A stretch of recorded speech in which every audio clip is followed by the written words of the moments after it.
En campaña electoral, se vienen las elecciones en el mes de abril del 2021 y tenemos un tema interesante para hablar el día de hoy.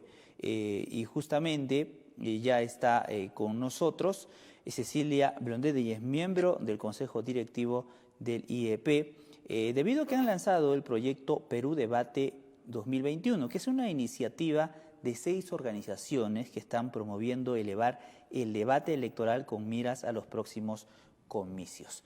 Cecilia, ¿cómo está usted? Muy buenas tardes. Bienvenida a TV UNSA y Radio Universidad. Hola, buenas tardes. Qué gusto estar con ustedes en Arequipa. Me gustaría estar bajo su cielo también. No, el cielo aquí es muy azul, celeste, y la verdad que un buen clima, ¿no? Siempre nos envidian por eso. Y bueno, agradecemos a ello. Muchas gracias, Cecilia, por estar con nosotros. Con mucho gusto. Bueno, Cecilia, a ver, en primer lugar, ¿cómo nace esta iniciativa del proyecto que hemos hecho mención, Perú Debate 2021? Cuéntanos un poco, por favor. Claro, este es un proyecto en el que estamos 6 instituciones. Está el CIES, el Consorcio de Investigación Económica y Social, está el Instituto de Estudios Peruanos, la Escuela de Gobierno, el Centro de Investigaciones de la Universidad del Pacífico, Transparencia y Idea Internacional. Estas 6 organizaciones, instituciones, se han reunido para preparar 20 documentos sobre 4 ejes temáticos, que ahora los voy a reseñar, y en la idea de que la academia, las universidades, los centros de investigación y la sociedad civil se junten para preparar una cantidad de documentos que tengan conocimiento, que tengan experiencia, que tengan data, para que tanto los políticos y sus equipos, como los periodistas y los electores puedan discutir con evidencia sobre los temas más importantes que nos está planteando en este momento la realidad nacional. Después de la pandemia, o con la pandemia, han saltado una serie de problemas serísimos. No era que no supiéramos que teníamos un Estado débil, o que no supiéramos que había muchos lugares donde ni siquiera llegaba el Estado. Es que ahora, en términos de salud y de educación, se nos ha mostrado una realidad pavorosa, triste, horrible. Arequipa es una de las regiones que ha sufrido tantísimo con la pandemia y con el problema de la salud y la falta de camas, la falta de materiales, la falta de oxígeno, la falta de médicos, la falta de enfermeras, etc. Eso para hablar del tema de la salud. En el tema de la educación tenemos zonas rurales en donde los niños no han ido a la escuela o porque no tienen el celular para conectarse o porque no hay línea dorsal para que les llegue el internet o porque simplemente no hay quien les lleve alguna manera de virtualidad para que se conecten. Precisamente en estos contextos, ¿no? ¿Cómo? Han sido algunos ejes temáticos, como nos mencionaba, para poder llevar a cabo este debate. Ejes temáticos para que de alguna manera estas ideas, estas propuestas que puedan tener los candidatos se centren y sean algo tangible en lugar de estar de repente más dispersos, como hemos visto mucho en ocasiones anteriores. ¿Cuáles son estos? Exacto. A eso iba, justamente. Estamos planteando en los 4 ejes temáticos cuestiones muy concretas que se tienen que trabajar. Los ejes son reforma del Estado y gestión pública, políticas sociales, desarrollo productivo y empleo, y desarrollo y ambiente.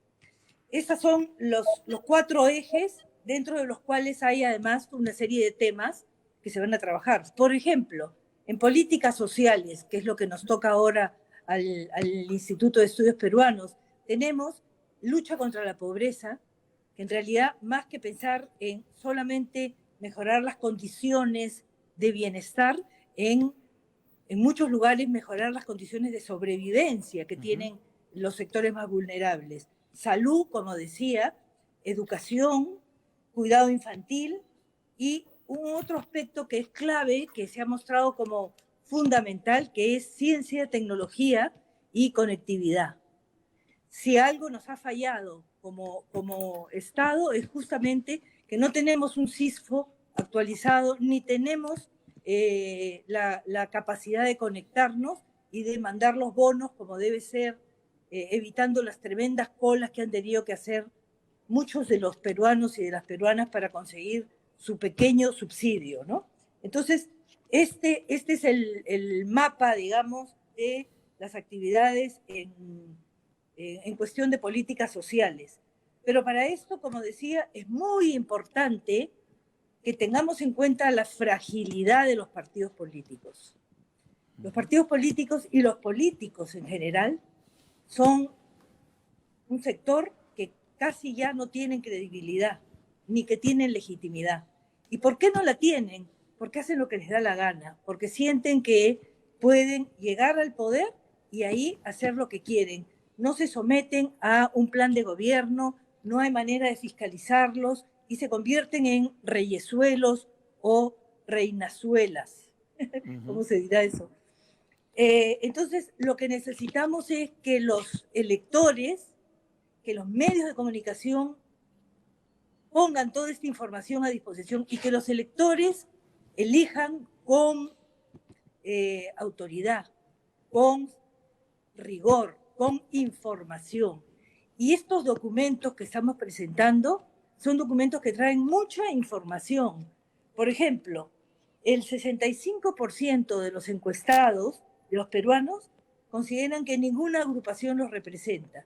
Este debería ser un problema para los partidos políticos de cómo lograr ser representativos de un sector de la población que ya no siente ninguna relación con los políticos. Cecilia. Por decirlo, ¿no? Sí. Sí, justamente has hablado algo muy importante y creo que lo hemos visto reflejado, por ejemplo, en las elecciones internas, ahora en finales del mes de noviembre, cuando se ha observado una gran cantidad de ausentismo para elegir a sus propias autoridades o a sus propios representantes, en todo caso, pues para los comicios electorales del próximo año. Pero ¿qué es lo que tienen que hacer al interior primero? Porque creo que desde allí también nace la democracia como tal dentro de los propios partidos políticos. Claro, bueno, eso ni qué decir. Nomás tenemos que ver cómo las dificultades para lanzar la reforma de la política y de los partidos políticos y las resistencias que hemos visto en ambos congresos para aceptar toda la renovación que se estaba pidiendo. Se hizo una comisión, ¿se acuerdan? Una comisión que revisó muy concienzudamente cuáles eran los grandes problemas para que los partidos recuperaran legitimidad, transparencia interna, democracia, etcétera. Y sin embargo, la resistencia es muy grande.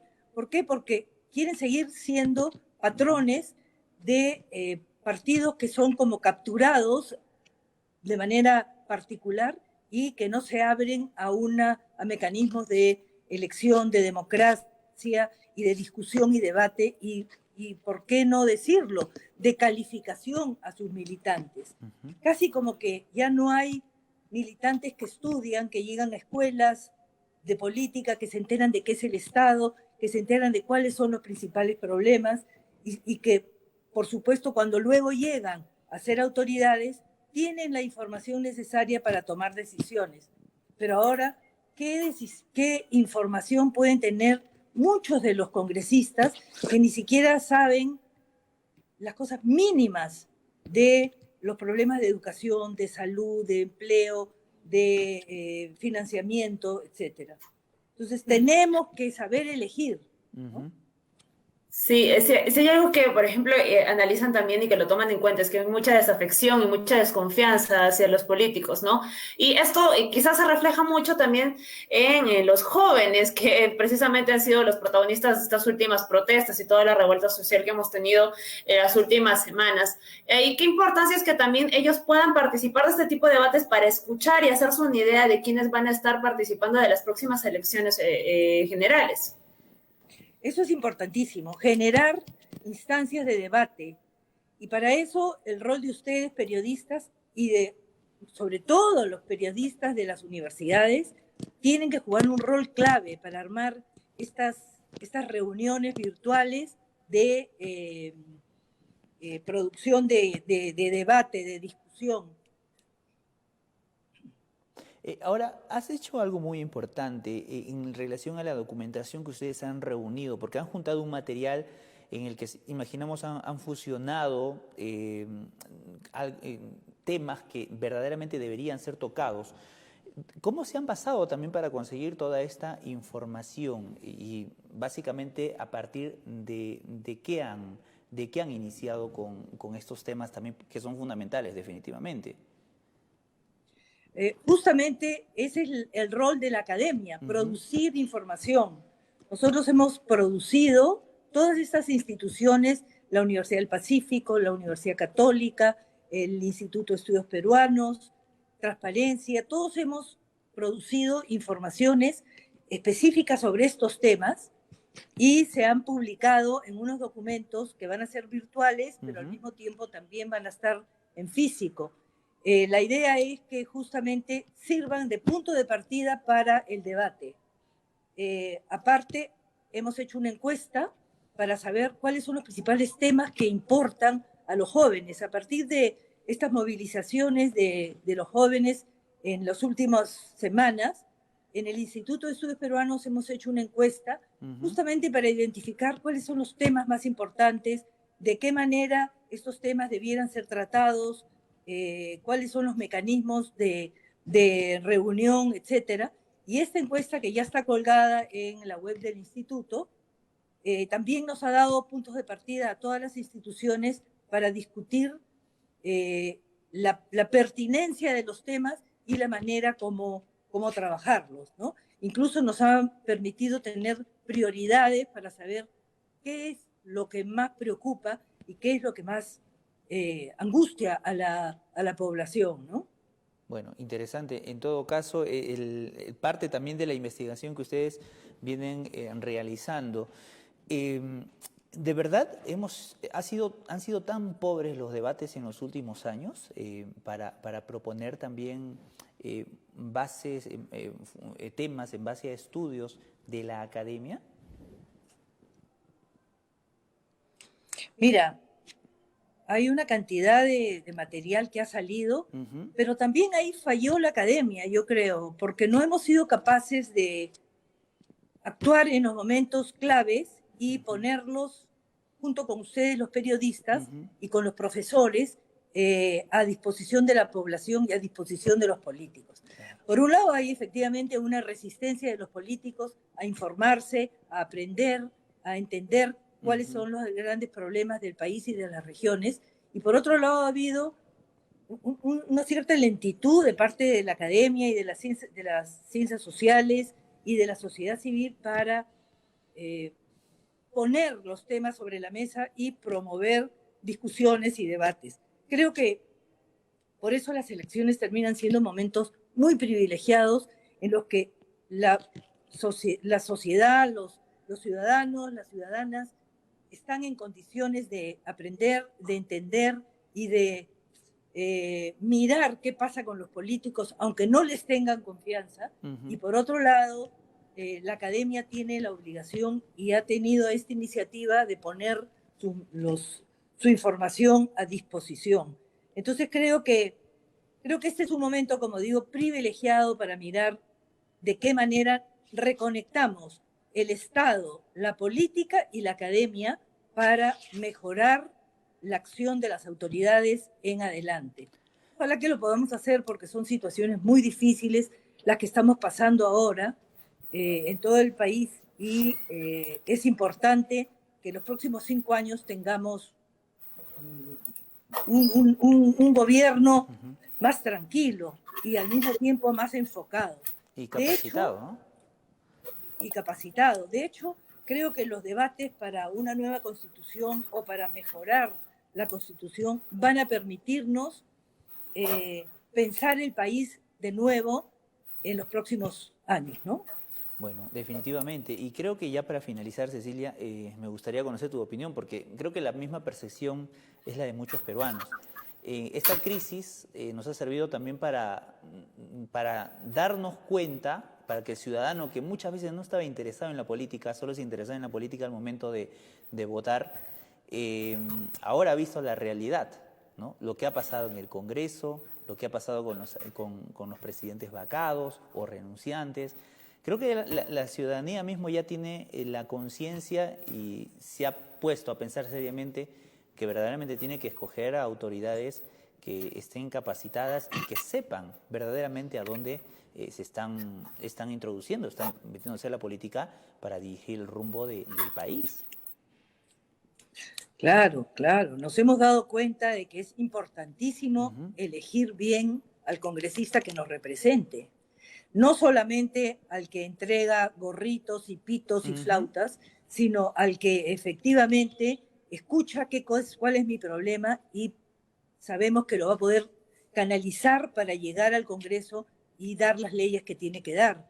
De hecho, la crisis y la pandemia, la crisis política que hemos visto y la pandemia en general nos está mostrando un país que si no participamos nosotros y si no fiscalizamos nosotros a los políticos, vamos a tener problemas muy serios en los próximos años. Y la Constitución no va a resolver todos estos problemas, sino que tenemos que ver medidas en el corto plazo y medidas en el mediano y el largo plazo y tener la capacidad de participar. Importantísimo es eso. Es importante. A las personas que no les gusta la política, creo que es necesario también que, más allá de no tener mucha simpatía con partidos políticos, tener también conocimiento de a quién finalmente elegimos, porque cualquier persona que está acta de votar, pues de alguna u otra forma, por más que se lave las manos, está eligiendo a una autoridad. Así vote en blanco o nulo, siempre, ¿no? Siempre le damos esa facilidad al político. Bueno, Cecilia, muchas gracias. Un gusto tenerte aquí en TV UNSA y Radio Universidad y esperamos contar contigo en las próximas ediciones también del informativo. Muchas gracias. Por supuesto. Muchas gracias. Chao.